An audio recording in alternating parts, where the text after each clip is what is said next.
Thank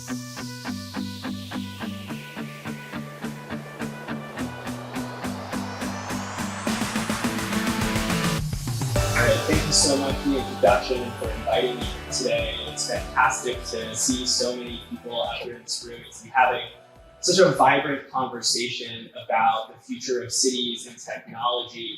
And it's great to see this type of conversation happen in a way that's really grounded within a particular region and the leaders and all of the different players in that region coming together to think creatively about how to address the big problems that we have.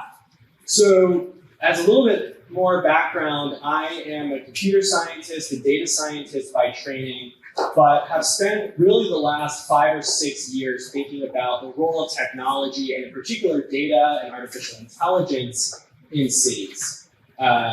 I spent a year working for the city of Boston as a data scientist and have partnered with a bunch of other cities around the country, both doing technical projects and looking at the policy, legal, social landscape and social impacts of this technology. So I try to bring both the mix of an on-the-ground perspective of what's actually happening in cities, as well as a more academic perspective on what is this technology, what is it doing, what should we be afraid about, what should we be excited about, and how is all of this technology actually going to affect our cities and our people when it's deployed into the real world. So and from that, I wrote this book, The Smart Enough City, and I want to talk about some of the main lessons from that book and from that work. And rather than sort of doing my usual talk where I provide an introduction to what the smart city is, I want to get a little bit more in depth today. And in particular, think about some of the key challenges that leaders and smart city innovators are facing and how we can get around them. Now, we've heard a bit about the many challenges, the many trade-offs in cities, and managing this technology is complicated. There are tons of tough choices, tons of trade-offs. It's not always obvious exactly what we should be doing. But I think that the key is to avoid what I see as a minefield of false choices. That in many cases, conversations about smart cities, about technology and society involve sets of binary choices that actually fail to consider the whole picture and lead us down a suboptimal and often dangerous road because we aren't able to consider all of the ways that technology and other forms of innovation can come together. These choices are often framed in such a way as to make the technology seem more attractive than it is, more obvious, more inevitable than it actually is, and ultimately can lead to quite harmful implementations of the technology. And so it's really essential that we expand the frame of analysis, the set of factors and variables that we have on the table when we're talking about the future of cities and technology, and keep our focus on the core issues, not technology, but democracy, equity, justice, mobility, all of those issues. Now, the high-level overarching false choice that we have is framed within the concept of the smart city itself. When we talk about the smart city, either implicitly or explicitly, there's an opposition between what? The dumb city, right? The city where we don't do anything. There's this idea that cities are stuck in the past, they have these outdated systems, and the only way to get past the limits of the dumb city are to move to a smart city. And this is a vision that other people have shown is one that's largely created by technology companies who want to create a vision that will mean selling their products. And it suggests that not doing the smart city, not doing the vision of technology as the solution to all of the problems means doing nothing. It means not innovating in any other ways. So the broad message of my work and of my book is that there are many other ways of thinking about this. And the broad conceit that I use to shift the conversation from thinking about the smart city to the smart enough city, right? We're shifting from a terrain where the smart city, where being smarter, being better means having more technology, towards we're shifting that word enough in there. We're remembering that the technology is only a means to an end. The technology is an end in itself. There's no inherent value to being a smart city.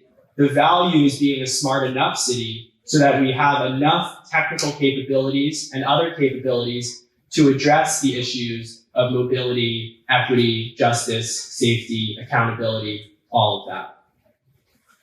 And so within that framework, there are a number, I'll talk about three more granular, what I see as false choices that we face in cities today, and how that can lead to unthoughtful deployments of technology, and how there are other ways, by expanding the types of questions that we're asking, other ways of getting past what may seem like an impossible or intractable bind.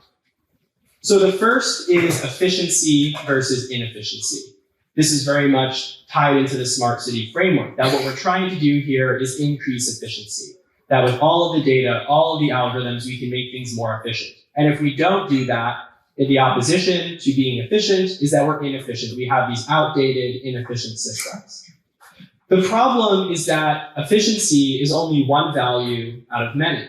Efficiency is not necessarily going to solve all of the problems that we have in cities, and is oftentimes focusing on efficiency at the expense of other values can make some of those problems worse.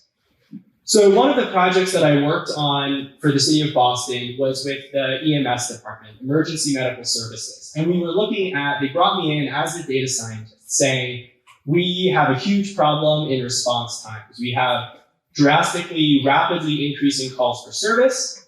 We haven't had an increase in our EMTs or ambulances for several years. We need to figure out how to use our resources, our ambulances and our EMTs, as efficiently as possible.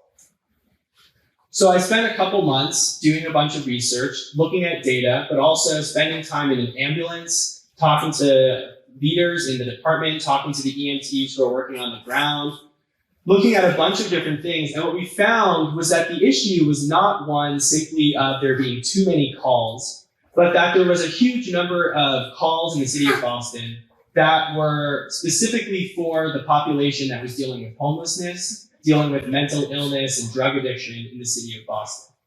And there were two big issues that this led us to realize. The first was that the city was inefficiently using its resources. It was sending ambulances out to these incidents, but the ambulance and the medical care was not actually useful, because what these individuals actually needed was connection to social services, counseling, drug addiction help, access to homeless shelters. And the resources that the city was using was not even providing them with what they needed. So we realized that this was not a question of just efficiency. It was really a question of how well is the city able to actually address the varying and complex needs that the residents face. So what we did, rather than just focusing on optimizing how we were deploying the EMTs, we created a new unit within EMS. We created a new team that was specifically focused on these incidents, that was separate from the existing ambulances. It was, in addition to that, more mobile, more lightweight, and specially trained in crisis prevention, in mental health counseling, in all of those things that those residents who were the subject of those calls actually needed. So what we found was that getting out of this frame of making existing practices more efficient versus having our existing practices be inefficient was the wrong frame, because the problem was not the efficiency. The problem was the practices themselves, the policies that we had in place. And once we got onto the ground and put the people at the center, we were able to realize that and adjust what we were actually doing to be both more efficient, but also more effective and more equitable in our services. The second false choice is objectivity versus subjectivity. Now, in many domains, one of the key reasons why the smart city and why data becomes attractive is because it allows us, in theory, to make more objective decisions, right? In domains like the criminal justice system and policing, there's this idea that we can get rid of the people. People are biased, people are dumb, people don't know what they're doing. And we can have data which will be objective and will tell us essentially the truth about what's happening or about what's more likely to happen. The problem is that the turn to data is not a turn to objectivity. It's a turn to a technology that has lots of different types of subjectivity baked in just as not me making a decision or you making a decision will have, but just that subjectivity is moved around to different places and often harder to see. So in policing, for example, just one way that this subjectivity comes to play is that we're looking at historical data, right? The data that we're using to supposedly make these true, more objective decisions is about where we've detected crime in the past. But of course, what we have is not data on exactly where every single incident has ever occurred. What we have is data on where has the police been deployed in neighborhoods, caught crime, arrested people, prosecuted that crime. And in every city across the country, there's a huge gap between those two things. Police departments have been shown to be far more attentive to crimes and issues in minority neighborhoods than in white, more suburban neighborhoods. So what we have is not data about where every crime has ever occurred. What we have is data about where police have actually gone out and patrolled and done something about crime. So the idea that we can suddenly take that data and use that data to make predictions about the future to prevent crime, we're not getting rid of people. We're simply shifting the decisions that people have made into a different place into the pipeline. So the answer here is not to simply say that we can completely get rid of objectivity or get rid of subjectivity and find these perfectly objective solutions, because that's not out there. What we have to do is actually get at the broader root causes of the issues. We have to get at the types of things that are causing the problems in the first place. In Johnson County, Kansas, they took a very different approach to this. Rather than simply saying, we're going to look at data from the past, we're going to make predictions about who's going to commit a crime, and then we're going to go out and arrest those people. They realized that a great deal of people who are getting arrested because there are other issues going on in their life. Connecting back to the previous story, about a third of people in local jails are there because of unaddressed mental health and drug addiction issues. So they realized, why don't we, rather than just making predictions about who's going to get arrested and go arresting them, why don't we make predictions about who's likely to come into contact with the criminal justice system if they don't get help, and actually provide help to those individuals so that they never have that incident in the first place. It's an entirely different approach to thinking about how decisions are made and but it's really about changing what types of decisions are made, what policies we're actually using based on those decisions. The choice, again, is not about turning our existing systems from seemingly subjective ones to seemingly objective ones, but looking at the systems we have in place and understanding, are we actually having policies in place? Are we actually doing things when we interact with the residents of our city that are actually improving their lives and improving the lives of others? And how can we start at the source, start at the policies we have, and then think about what role data can play to make those systems more effective? And finally, I want to talk about the last false choice being privacy versus innovation. Now, smart cities are really driven by data, right? So many of the promises of the smart city are grounded in the idea that we can take all of this data, we can have all of these sensors, and we can make better decisions about it. And so we end up in many cases with this sense that smart cities are going to be collecting all of your data, the cat is out of the bag, and restricting the type of data that gets used just means that we're hampering innovation. The thing is, there are really two big issues. At first, not all innovation is good innovation. We love to talk about that word as being a good thing, but an innovation is a neutral thing, right? An innovation can be good and an innovation can be bad. And many of the innovations in smart cities rely on incredible amounts of data collection.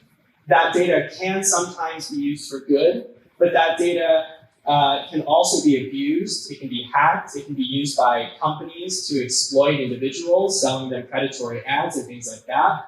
It can be used by the government, by law enforcement, to surveil and oppress different groups in the city. So we need to be incredibly careful about this. And the second issue is that privacy is one of the because of that, privacy presents this major tension point about actually being able to put any smart city interventions or practices in place in the real world. A couple of years ago, the city of Seattle, in collaboration with the police department, put out a set of sensors on street poles across the city. The idea being to create a network for communications for the police department in the case of an emergency. The thing was, no one knew this was going to happen. Some people started noticing these sensors on the street, started noticing sensors showing up on their phones as somehow being connected to them. And they got pretty upset. They said, why are you putting all of this stuff up there? What's going on? They asked what was happening, and the police department essentially said, we don't really have a strategy for this. We're still figuring out what the privacy policies are. That's a huge red flag. The city, a bunch of residents banded together, they organized, and they actually got this program to be shut down. So the lesson here is that thinking about privacy is, in many cases, a prerequisite to actually getting any sort of technological innovation to happen. Because the risks of privacy are so high, people are rightly going to be incredibly concerned about any new technology that's collecting data or using their data or making predictions based on their data. And so actually putting out those conversations first in the forefront, thinking about what you're doing to protect the privacy and make sure that people are actually on board with that is in many ways the first thing that you have to do to actually enable the innovation to go forward. Because at the end of the day, the conversation that seems to be about privacy versus innovation is really one about democracy. It's about who gets to make decisions about what technology is going to be purchased or used, how is that technology going to be used, and who gets to say whether or not that's acceptable. So one of the things that's been happening in many cities across the country is that city governments are passing legislation that are giving far more voice and oversight to city councils and to the public to actually know what technology is being used and to have a say in whether they think that technology should be used in the first place. And if the public is now able to say, that may be un-innovation, but that's not an innovation that we want. And at the end of the day, that's what needs to be what matters the most. So to summarize, this sense of there are certainly dangers of technology and there are opportunities of technology. But using technology well is really about, it's recognizing that technology is not always the answer. And it's really about taking a different design process. Rather than starting from the technology, thinking about how it can be used and how it could create benefits, it's about starting from the other end, starting from the people, starting from the communities, starting from the real long-term complex problems that are in place, and thinking about how to solve those problems and how to address those problems. With a full understanding of all of the ways, not just all of the ways that technology can be used well, but all of the ways that technology can be used harmfully. In my experience, the best way to actually have technology have positive impacts is to not ignore all of the bad impacts, but to have them fully front and center, to be terrified of those bad impacts, and to do everything in your power to actually stop those from happening. And ultimately, it's about a sense of being agnostic. Technology is an incredible tool, but many of the problems that we face in cities are not ultimately technology problems. They might not be solved simply by optimizing an existing system, but they might be addressed by having a long-term policy strategy, thinking about how to change practices, and using data to inform those decisions and to inform your vision.